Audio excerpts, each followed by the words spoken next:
Hello and welcome to Shanvi Study Circle, the only home to all the B.Ed lesson plans and micro teaching plans. So जो आज का हमारा subject है वो है नागरिक शास्त्र और हमारा जो टॉपिक है वो है संयुक्त राष्ट्र संघ के प्रमुख अंग यानी कि जो मेन ऑर्गन्स होते हैं यूनाइटेड नेशन के, उनके बारे में आज हम पढ़ेंगे इसमें। तो सबसे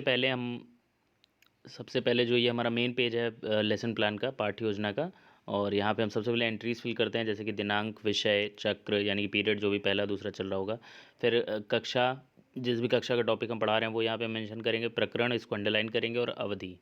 फिर आते हैं हमारे सामान्य उद्देश्य। जो सामान्य उद्देश्य होते हैं ये हमारे विषय पर आधारित होते हैं, यानी नागरिक शास्त्र पर आधारित होंगे।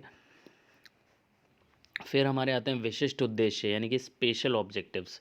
तो ये हमारे जो होते हैं ये हमारे प्रकरण पर आधारित होते हैं, जो हमारा टॉपिक होता है उस पर बेस्ड होते हैं। ठीक है।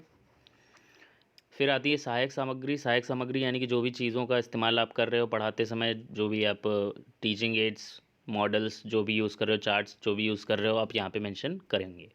फिर आता है पूर्व ज्ञान। तो चूँकि हम यहाँ पे जो है संयुक्त राष्ट्र संघ के प्रमुख अंगों के बारे में बात करने जा रहे हैं, तो जाहिर सी बात है छात्र को पहले से संयुक्त राष्ट्र संघ के बारे में जानकारी होगी या होनी चाहिए, तो वही हम यहाँ पे मेंशन करेंगे। फिर आते हैं प्रस्तावना प्रश्न।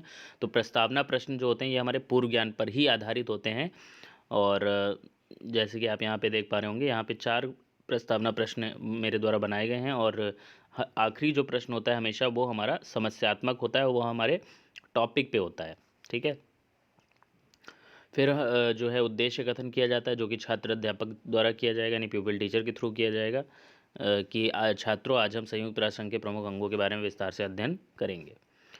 फिर आता है प्रस्तुतिकरण, जहाँ पे हम जो है 5 कॉलम सुनाते हैं। शिक्षण बिंदु, छात्र अध्यापक क्रिया, छात्र क्रिया, विधि या प्रविधि जो भी हम यूज़ कर रहे होंगे वो हम यहाँ पे लिखेंगे, और श्यामपट्ट कार्य। तो सबसे पहला जो हमारा टीचिंग पॉइंट है, जो शिक्षण बिंदु है, वो संयुक्त राष्ट्र संघ। हर एक टीचिंग पॉइंट के लिए हम 2-2 डेवलपिंग क्वेश्चंस बनाते हैं। डेवलपिंग क्वेश्चन जो होते हैं ये हमारे एग्जैक्ट, हम टॉपिक पे क्वेश्चन, डायरेक्ट क्वेश्चन कभी नहीं पूछ सकते हैं। डेवलपिंग क्वेश्चन टॉपिक को डेवलप करने के लिए, कि मतलब जैसे उस चीज़ तक लाने के लिए बच्चे को यूज़ किए जाते हैं। तो हम क्वेश्चंस इस तरह से डिज़ाइन करेंगे कि हम अपने टॉपिक पे बच्चे को ला पाएँ, ऐसे क्वेश्चन हम बनाते हैं। ठीक है। तो जैसे कि यहाँ पे देख पा रहे होंगे 2 डेवलपिंग क्वेश्चंस हैं, और फिर जो हमारा टीचिंग पॉइंट है उसका एक्सप्लेनेशन है।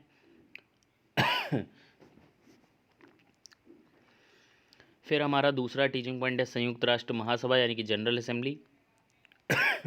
इस पे भी 2 डेवलपिंग क्वेश्चंस हैं, और फिर उसका एक्सप्लेनेशन है। फिर यहाँ पे आप देख पा रहे होंगे मैं विधि और प्राविधि में प्रश्नोत्तर विधि, जो कि जब प्रश्न पूछ रहे हैं तो प्रश्नोत्तर विधि हो गई। फिर नीचे जब हम एक्सप्लेनेशन दे रहे हैं तो हम व्याख्यान विधि यानी एक्सप्लेनेशन मेथड लिख सकते हैं। और श्याम पट्टकार में जो भी इंपॉर्टेंट डेफिनेशंस हम बता रहे होंगे या इंपॉर्टेंट जो भी वर्ड्स होंगे वो हम यहाँ पे लिख सकते हैं। अगला जो टीचिंग पॉइंट है वो है हमारा सुरक्षा परिषद यानी कि सिक्योरिटी काउंसिल। सो इस पे भी 2 डेवलपिंग क्वेश्चंस हैं, कि राज्य में कानून व्यवस्था बनाए रखने का कार्य कौन करता है। तो राज्य में कानून व्यवस्था बनाए रखने का कार्य पुलिस करती है। फिर यातायात व्यवस्था बनाए रखने की जिम्मेदारी किसकी होती है, तो यातायात पुलिस की होती है यह जिम्मेदारी। फिर स्पष्टीकरण देंगे, तो चूँकि जो सिक्योरिटी काउंसिल है इसको हम दुनिया का पुलिस, में वर्ल्ड पुलिस कहते हैं एक तरह से, तो इसी वजह से इसमें जो डेवलपिंग क्वेश्चंस हैं वो पुलिस पे ही बेस्ड मैंने बनाए हैं। ठीक है। फिर हमारे आते हैं बोधात्मक प्रश्न। तो जो भी हम लोग ने पढ़ा होता है उसी से संबंधित हमारे बोधात्मक प्रश्न होते हैं। तो यहाँ पे हम 3 या 4, मैक्सिमम 5 क्वेश्चंस बना सकते हैं बोधात्मक प्रश्न, और जो भी प्रश्न हम बोधात्मक प्रश्न पूछते हैं उन्हीं के उत्तर हम ब्लैक बोर्ड पे फाइनली लिखते हैं। ये हमारा श्यामपट्ट सारांश होता है, और इसको लिखने के बाद जो है हम छात्रों को निर्देश देंगे कि वे जो भी श्यामपट्ट कार्य है उसको अपनी उत्तर पुस्तिका में उतारेंगे।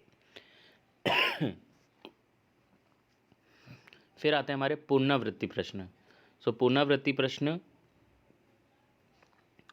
में आप खाली जगह, खाली स्थान भरो पे आधारित प्रश्न दे सकते हैं, या सही गलत बना के दे सकते हैं। और फिर आता है गृह कार्य। सो गृह कार्य में 2 गृह कार्य दिए जाते हैं, जिसमें पहला जो होता है वो हमारा थ्योरी बेस्ड होता है, और दूसरा जो होता है वो एक्टिविटी बेस्ड होता है। Thanks for watching this video, like and subscribe for more plans.